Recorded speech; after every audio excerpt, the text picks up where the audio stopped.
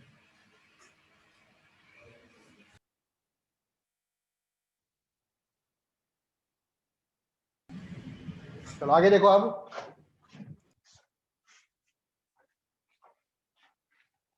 तो जो गैस के मॉलिक्यूल्स होते हैं, अगर आप किसी जो क्यूबिकल बॉक्स था उसके अंदर गैस फिल कर दो, तो गैस के जो क्यूबिकल बॉक्स है उसकी जो वॉल है उसके अंदर गैस के पार्टिकल्स क्या होते हैं? लगातार कोलिजन करते रहते हैं। हाँ सर। और उस कोलिजन के कारण क्या होता है? प्रेशर डेवलप होता है। तो जो मॉलिक्यूल्स होते हैं, molecules keep on colliding with the walls of container, with the walls of container। और ये कॉलिजन जो होता है वो किस तरह का कॉलिजन होता है? इलास्टिक या परफेक्टली इलास्टिक, परफेक्टली इनइलास्टिक? क्या लगता है परफेक्टली किस तरह का इलास्टिक कॉलिजन? से। इलास्टिक होता परफेक्टली है, इलास्टिक कॉलिजन। ठीक है परफेक्टली भाई, इलास्टिक। हाँ।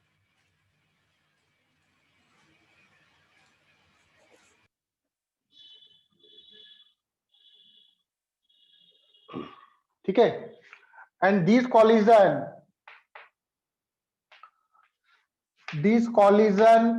are perfectly elastic. ये जो कॉलिजन होते हैं वो परफेक्टली इलास्टिक होते हैं, ठीक है। Due to this collision pressure is develop.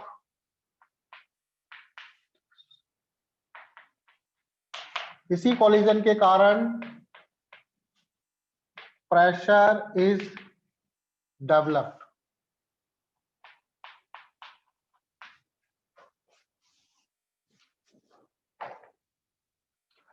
ठीक है। दूसरी चीज, जो मॉलिक्यूल्स हैं, आइडियल गैस के जो मॉलिक्यूल्स होते हैं उन पे ग्रेविटी वर्क नहीं करती क्या? mg, मास तो होता है, हाँ सर, नेग्लिजिबल होता है। ठीक है। तो ग्रेविटेशनल इफेक्ट को हम लोग नहीं लेते। ऐसा नहीं कि सारी गैस नीचे आके जमा हो जाएगी, ऊपर प्रेशर कम नीचे ज्यादा, ऐसा नहीं होता। नो ग्रेविटेशनल इफेक्ट, क्योंकि उनकी स्पीड ही काफी हाई होती है। ग्रेविटेशनल नहीं होगा तो नो ग्रेविटेशनल पोटेंशियल एनर्जी। ऐसा नहीं कि कोई मॉलिक्यूल ऊपर है तो उसकी पोटेंशियल एनर्जी ज्यादा, कोई मॉलिक्यूल नीचे है तो उसकी पोटेंशियल एनर्जी कम। No gravitational potential energy consider.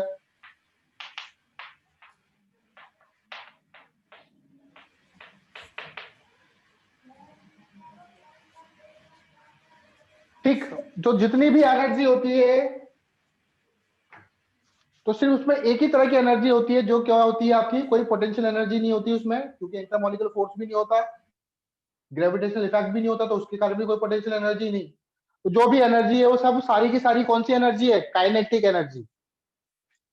All energy, जो भी गैस के अंदर एनर्जी है, all internal energy, all internal energy is kinetic. जितनी भी एनर्जी है वो सब काइनेटिक एनर्जी होती है, ठीक है। और इंटरनल एनर्जी को कैसे लिखते हैं हम लोग? U से। और देखो इसका फॉर्मूला क्या होता है? U इक्वल टू जैसे अभी मैंने बताया था 3/2 kT। एक और फॉर्मूला होता है उसका, F equal to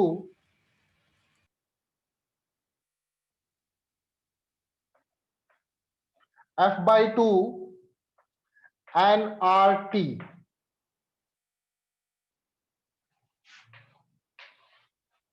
F/2 nRT। यहां पर F क्या है? F होता है डिग्री ऑफ फ्रीडम। अभी डिग्री ऑफ फ्रीडम बताता हूं मैं आप लोगों को क्या होता है। N जानते हो आप लोग, number of Yes, moles. sir. R gas constant.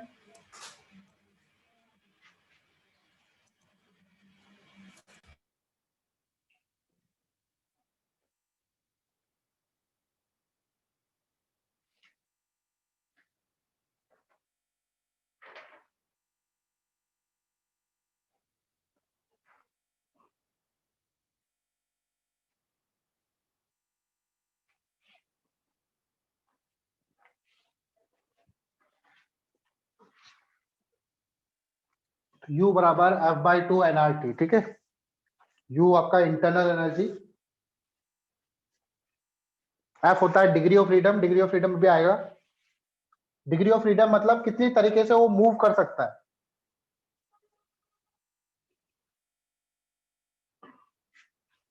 तो मैंने बताया था कि जो ट्रांसलेशनल काइनेटिक एनर्जी होती है, translational kinetic energy of one molecule, एक मॉलिक्यूल की कितनी होती है? ये होती है 3/2 kT। अभी बताया था। और ऐसे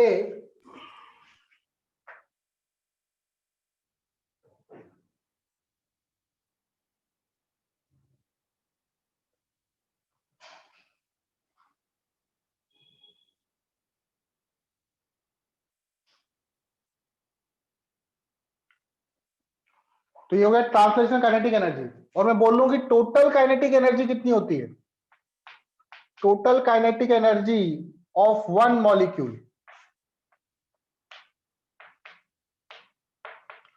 तो ये होगा F/2 kT। सॉरी, F/2, हाँ kT आएगा। Translational kinetic energy of one molecule मतलब मॉलिक्यूल ऐसे भी मूव कर रहा है, तो इसके कारण जो काइनेटिक एनर्जी वो कितना होता है? 3/2 kT। और मैं पूछूं टोटल काइनेटिक एनर्जी, तो यहां पर आएगा 3 को रिप्लेस कर देंगे, F आ जाएगा। 3 क्यों आता है इसका भी रीजन बताऊंगा। यहाँ पे 3 क्यों आता है? F क्या है? Degree of freedom. अब मैं बोलूं total kinetic energy of one mole of gas, 1 mole of gas, एक मोल गैस की काइनेटिक एनर्जी क्या होगी? तो एक मोल मॉलिक्यूल से मल्टीप्लाई करूंगा, Na F/2 kT।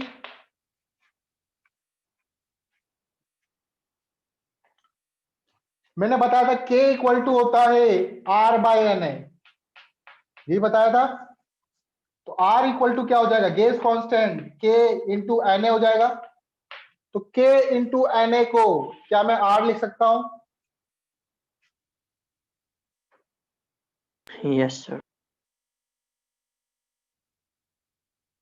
तो टोटल काइनेटिक एनर्जी क्या हो जाएगी? 1 मोल की ना, तो F/2 into R into T। ये ये आया 1 मोल का, फॉर 1 मोल। और मैं total kinetic energy whole gas की पूछूं तो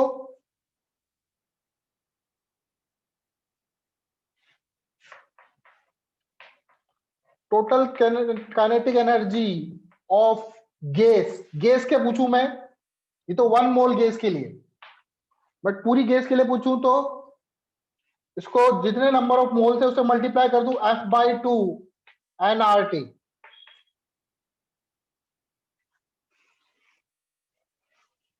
बोलो समझ गए?